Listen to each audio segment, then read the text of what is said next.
Russell Edgington was totally unhinged, but you know who was worse than him? Lorena. Lorena Krosky is her name, and she was Bill's maker. Sadistic, manipulative, and cruel, she was known for her bloodlust. She revels in torture and violence and uses that as a way to control Bill.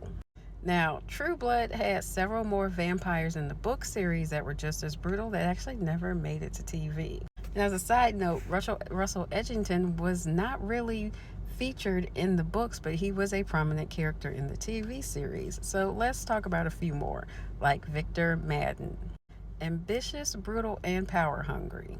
Now, he was lieutenant of another vampire, Felipe de Castro, and at some point in the books actually becomes a main antagonist. His scheme is actually to take over Louisiana and kind of rule with an iron fist, along with a little intimidation and bloodshed.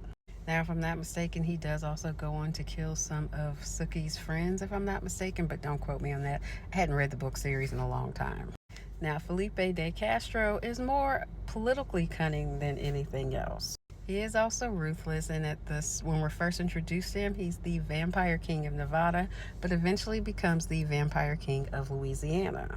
He's not as openly brutal as some of his counterparts, so he keeps a lot of the stuff behind the scenes that you never see.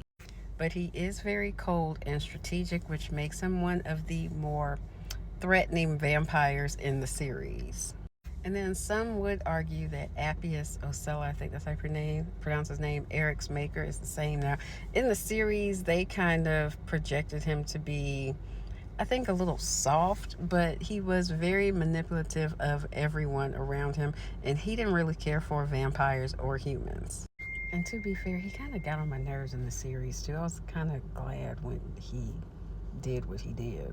By far, Lorna was one of my favorite vampires in the series, next to Russell, because she really just didn't care, and she couldn't stand Sookie. Neither could I.